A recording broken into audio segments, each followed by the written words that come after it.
Welcome all of you to our channel Physics Tech by IITian in the numerical session of continuity।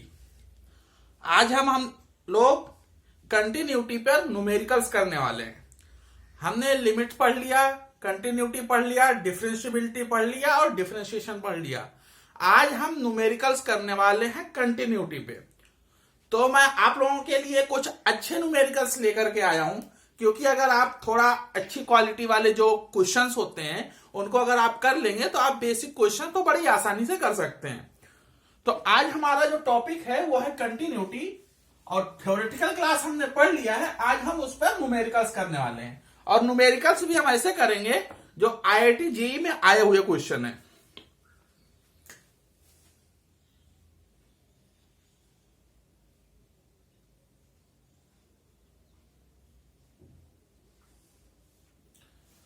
In numericals को करने के बाद आपको काफी excitement होगा और न्यूमेरिकल्स करने का। तो आप अपनी बुक से क्वेश्चंस को करते रहिए ताकि आपको उसका फायदा मिले। अगर आप अपनी कंटिन्यूटी को तोड़ देंगे बीच में तो आपको उससे फायदा नहीं होगा, क्योंकि आपको सारे टॉपिक अच्छे से कवर करने हैं। अब टॉपिक जब अच्छे से कवर करने हैं तो आपको एक एक क्वेश्चन को अच्छे से सॉल्व करना होगा। तो हम अपने लेक्चर को स्टार्ट करते हैं। अपना जो पहला क्वेश्चन है वो आपको देते हैं और देखते हैं कितने लोग हमसे पहले क्वेश्चन को कर सकते हैं, क्योंकि यहां पर आपको अपना जो कॉन्फिडेंस लेवल है वो तो बढ़ाना ही है, वो तभी बढ़ेगा जब आप क्वेश्चन को जल्दी से जल्दी कर पाएंगे। और क्वेश्चन जल्दी जब भी कर पाएंगे जब आपको थ्योरेटिकल क्लास जो आपने पढ़ा है वो आपने सही ढंग से पढ़ा होगा, तभी आप उसके न्यूमेरिकल्स अच्छे से कर पाएंगे। तो मैं आपको पहला क्वेश्चन देता हूं जो आपका आईआईटी जेईई में आया हुआ क्वेश्चन है।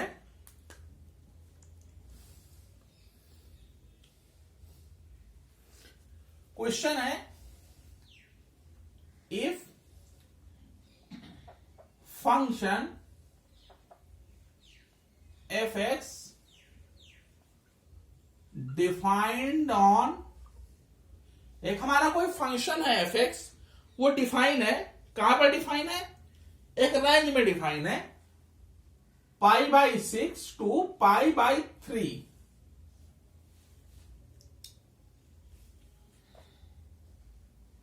डिफाइन कैसे है? एफ एक्स इक्वल टू,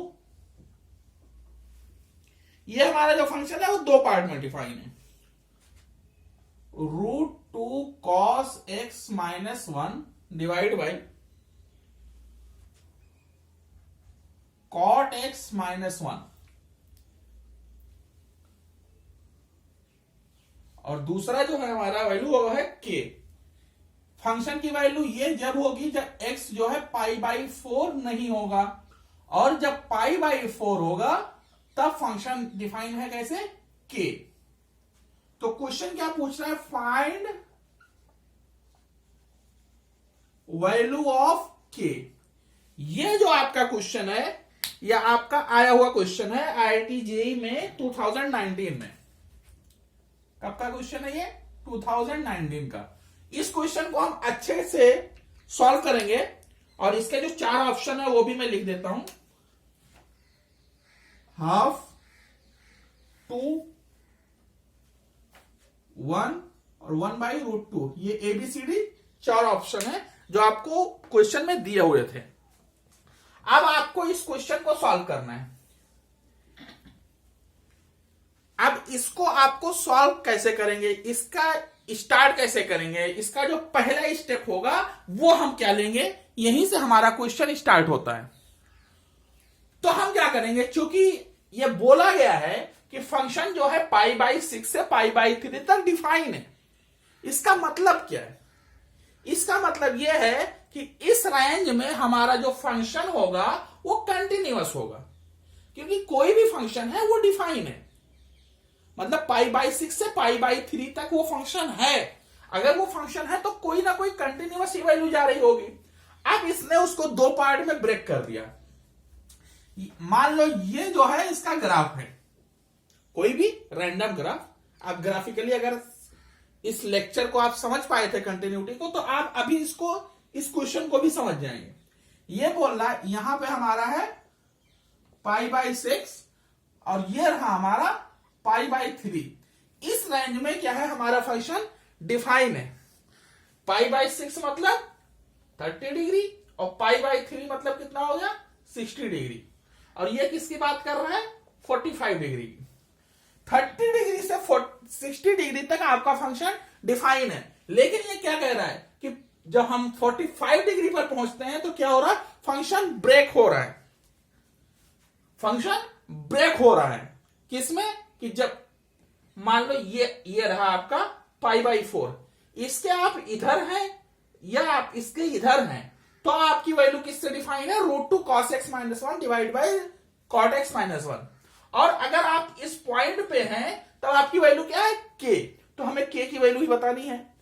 अब चूंकि ये फंक्शन क्या है इसमें डिफाइन है मतलब कंटिन्यूअस है। अगर फंक्शन कंटिन्यूअस है तो क्या होगा, आप इधर की वैल्यू निकालिए या इधर की वैल्यू निकालिए या इस पे वैल्यू निकालिए, सारी वैल्यू सेम आएगी।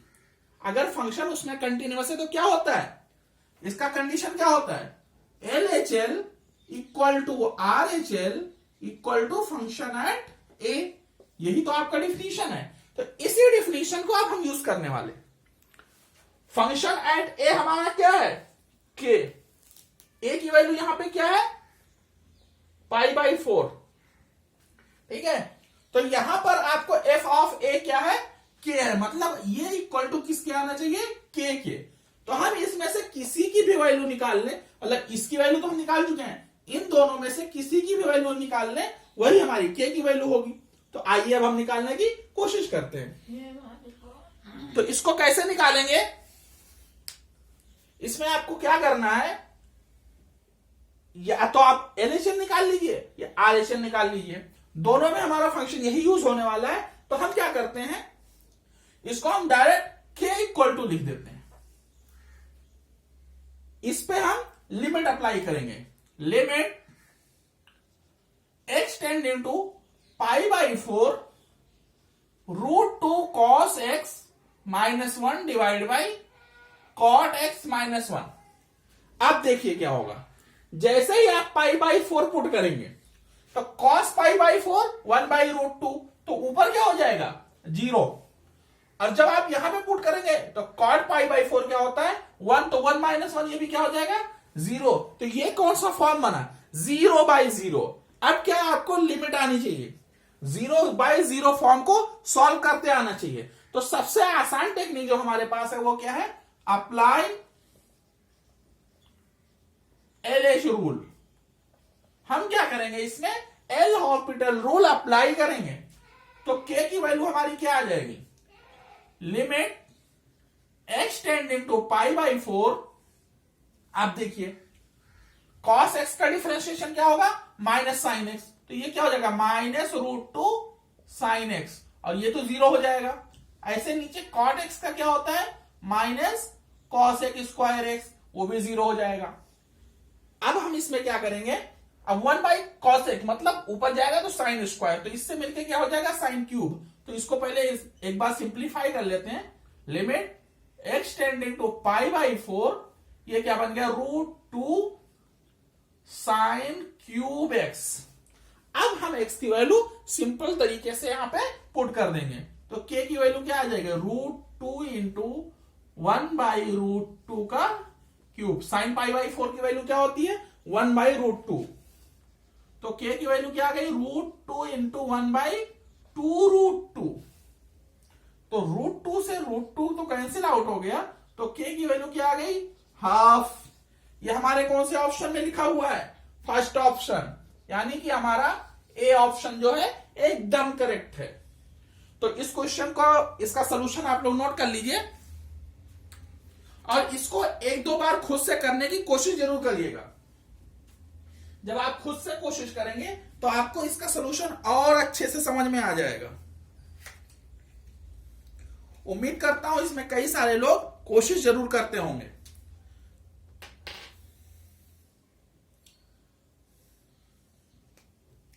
सॉल्यूशन नोट कर लीजिए, बहुत ही सिंपल सा सॉल्यूशन है।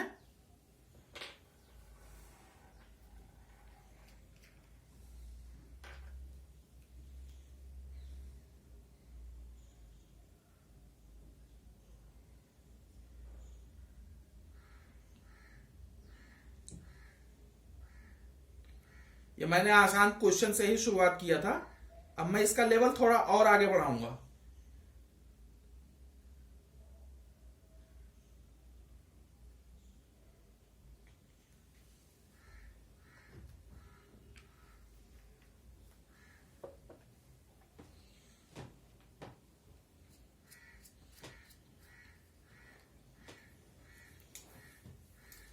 उम्मीद करता हूं ये वाला क्वेश्चन आप लोगों को समझ में आ गया होगा।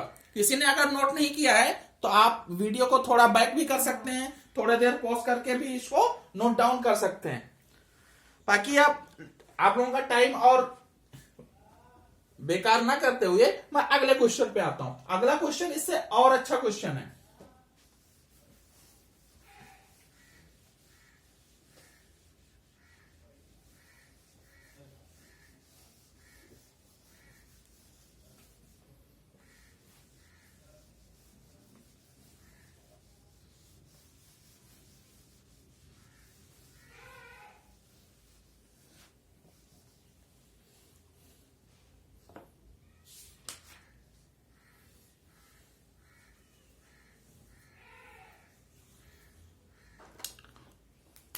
अगले क्वेश्चन में आपको दिया हुआ है एफ एक्स इक्वल टू, वहां पे फंक्शन क्या था, 2 पार्ट में डिवाइड था, यहां पर फंक्शन आपका 3 पार्ट में डिवाइड है। 1 plus mod sine x to the power a upon mod sine x. अगर आपको देखने में प्रॉब्लम हो रही है तो जो मैं बोल रहा हूं वहां से भी आप नोट डाउन कर सकते हैं। दूसरा पार्ट है इसका b, और इसका जो तीसरा पार्ट है e to the power tan 2x divide by tan 3x।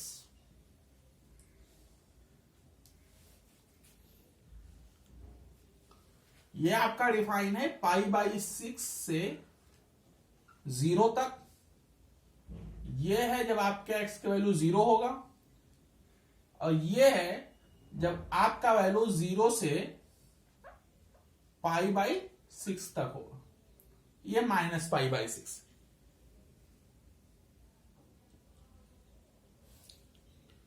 ये क्या बोल रहा है, ये बोल रहा है find value of a, value of a and b if fx is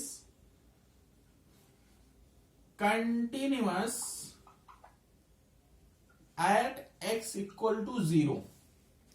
ये आपका क्वेश्चन था। अब देखिए इसने क्या बोला, आपको जो रूल पता है वही आप यहां पर अप्लाई करना है। रूल क्या है, जहां जहां पर फंक्शन ब्रेक हो रहा होगा वहां वहां पर फंक्शन को हम चेक करते हैं कि वहां पर जो हमारा फंक्शन है वो कंटिन्यूअस है या नहीं है। तो इस कंडीशन में भी वही करेंगे, क्योंकि ये बोल रहा है कि कंटिन्यूअस है x इक्वल टू 0 पे। F x is continuous at x equal to 0। जब फंक्शन x इक्वल टू 0 पर कंटिन्यूअस है तो हम क्या करेंगे कि उस कंटिन्यूटी के कंडीशन को हम अप्लाई करेंगे और उनको इक्वेट करा देंगे। तो यहां पर हमारी कंडीशन क्या बनेगी, f of 0 minus equal to f of 0 equal to f of 0 plus. ये सब हमारे इक्वल होने चाहिए, और ये किसके बराबर होंगे, ये सब b के बराबर होंगे, क्योंकि f ऑफ 0 क्या है, b है। तो इनमें से किसी एक की वैल्यू आप अगर निकाल लो तो आप b की वैल्यू तो आप डायरेक्ट बता सकते हो। तो हम इसमें से सबसे पहले आसानी से किसकी वैल्यू निकाल सकते हैं, उसकी वैल्यू निकालेंगे हम जिसमें कोई भी हमारा अननोन ना हो। तो इसके लिए हम सबसे पहले क्या अप्लाई करने वाले हैं, लास्ट वाली कंडीशन। लास्ट वाली कंडीशन को कहीं से अप्लाई करेंगे, ये क्या है, f ऑफ 0 प्लस 0 से हम थोड़ा आगे बढ़ रहे हैं, तो ये कैसे होगा, अब लिमिट है तो लिमिट क्या होगा, सीधे e के पावर में चला जाता है। ये मैंने आपको लिमिट के क्लास में बताया था जब मैं आपको प्रॉपर्टी बता रहा था। प्रॉपर्टी और थ्योरम में मैंने आपको ये बता रखा है। ये क्या होगा, limit x tending to 0 tan 2x divide by tan 3x। अब ये तो आपने देख लिया। अगर आप यहां पे जीरो पुट करते हैं तो क्या होगा, tan 0 0 और नीचे भी tan 0 0, तो 0/0 बनेगा। लेकिन यहां पर इसको पुट करने से अच्छा है कि इसकी जो स्टैंडर्ड लिमिट है उसको हम यूज कर लें। अब स्टैंडर्ड लिमिट क्या है, स्टैंडर्ड लिमिट आपको बता रखा है, लिमिट एक्सटेंडिंग टू 0 अगर है, तो अगर tan है तो tan h/h क्या होता है 1। तो इसी को यहां पर अप्लाई कर लेते हैं। अब चूंकि अंदर tan 2x लिखा है तो नीचे भी हमारे पास 2x होना चाहिए, तो नहीं है तो हम कर लेते हैं। तो f ऑफ 0 प्लस क्या आ जाएगा हमारा, e to the power limit x tending to 0। और ये भी आपको बता रखा है कि न्यूमरेटर और डिनोमिनेटर में दोनों में लिमिट अलग अलग ले जा सकते हैं, वो प्रॉपर्टी भी यहां पे यूज कर लेते हैं। तो क्या बन जाएगा, tan 2x divide by 2x। अब हमने 2x से डिवाइड किया तो क्या करते हैं, 2x से मल्टीप्लाई भी कर लेते हैं। ऐसे ही डिनोमिनेटर में भी यहां पे क्या है tan 3x। अब यहां पे क्या करेंगे, 3x से डिवाइड कर लेंगे और 3x से मल्टीप्लाई कर लेंगे। तो अब देखिए क्या बनेगा, ये जो आपका पार्ट है ये आपका 1 बन गया, और ऐसे ही आपका ये नीचे वाला पार्ट ये भी क्या हुआ 1 बन गया। x से x कैंसिल आउट हो गया, तो बचा क्या, f ऑफ 0 प्लस जो बचा वो आपका क्या बचा, e टू द पावर 2/3। ये आपका निकल के आया क्या, राइट हैंड लिमिट। अब हम क्या करेंगे, लेफ्ट हैंड लिमिट निकालेंगे। लेफ्ट हैंड मतलब 0 माइनस, तो ये किससे निकलेगा, इस वाले से। लिमिट अप्लाई करते हैं, limit x tending to 0 1 plus sine x का मॉड पावर में 1 अपॉन साइन x का मॉड। अब जब आप यहां पे x की जगह पे आप 0 पुट करेंगे तो क्या होगा, 1 प्लस 0 मतलब ये क्या बन गया 1, और यहां पे क्या बनेगा 1 अपॉन 0। 1 अपॉन 0 मतलब इंफिनिटी। कौन सा फॉर्म बना, 1 टू द पावर इंफिनिटी। अब अगर आपको limit 1 to the power infinity solve करते आता है तो ही आप ये वाला क्वेश्चन कर सकते हैं। तो चूंकि हमने पढ़ रखा है इसलिए हम सबको आता है, और जिन्होंने नहीं पढ़ा है वो पहले लिमिट का सारे के सारे प्लेलिस्ट अच्छे से देख लें। तो 1 टू द पावर इंफिनिटी को हम कैसे सॉल्व करते हैं, 1 टू द पावर इंफिनिटी का फॉर्मूला क्या होता है, 1 प्लस fx का पावर gx। इस फॉर्मूले में क्या होता है, e to the power limit fx की जगह पे यहां पर क्या है साइन x का मॉड, और इंटू gx क्या, a अपॉन साइन x का मॉड। तो साइन x तो कैंसिल आउट हो गया, तो बचा क्या, e to the power a। अब हमारा जो कंडीशन है वहां पर वैल्यू पुट करके देखते हैं कि इसकी वैल्यू क्या आई। f ऑफ 0 माइनस क्या आया, e to the power a। f of 0 क्या आया b, और f ऑफ 0 प्लस क्या आया, f ऑफ 0 प्लस आया e टू द पावर 2/3। मतलब यहां से क्या निकला कि b की वैल्यू तो सीधे सीधे 2/3 आपको दिख रही है e टू द पावर में, a की value e to the power a और e टू द पावर 2/3 मतलब a की वैल्यू 2/3 और b equal to e to the power 2/3 सीधा सीधा लिखा, ये भी आपको दिख रहा है। तो ये आपका फाइनल सोल्यूशन रहा। तो इस तरीके से आप कंटिन्यूटी के क्वेश्चन को आप हैंडल करेंगे। अगर आपके पास कभी भी ऐसा क्वेश्चन आता है तो उसको इसी तरीके से हैंडल करना है। अब आपके बोर्ड एग्जाम में आए या आपके कॉम्पिटिटिव एग्जाम में आए, हर एग्जाम में आपको ऐसे ही क्वेश्चन को सॉल्व करना है। और ये क्वेश्चन आपका 1994 का था, डिस्क्रिप्टिव टाइप में आया था। डिस्क्रिप्टिव टाइप मतलब इसको आपको सॉल्यूशन करके दिखाना था, ये ऑब्जेक्टिव क्वेश्चन नहीं था 1994 में। तो इस तरीके से आपके पास कंटिन्यूटी का कोई भी क्वेश्चन आए, आप उसको स्टेप बाय स्टेप बड़ी ही आसानी से उसको सॉल्व कर सकते हैं। उम्मीद करता हूं आज का न्यूमेरिकल लेक्चर जो आप कंटिन्यूटी पे हुआ आपको समझ में आया होगा। अगर समझ में आया तो वीडियो को लाइक करें, शेयर करें, और जिन्होंने अभी तक हमारे चैनल को सब्सक्राइब नहीं किया है वो सब्सक्राइब कर लें। आगे आपको और भी न्यूमेरिकल्स वीडियोस मिलेंगे, आपको थ्योरी भी मिलेगी। तो इसके लिए जरूरी है कि आप सब्सक्राइब करके बेल आइकन को प्रेस करें, ताकि जब भी वीडियो अपलोड हो तो आपको उसका नोटिफिकेशन मिल सके और आप उस टॉपिक की तैयारी अच्छे तरीके से कर सकें। फिर मिलते हैं अगले लेक्चर में। Thank you.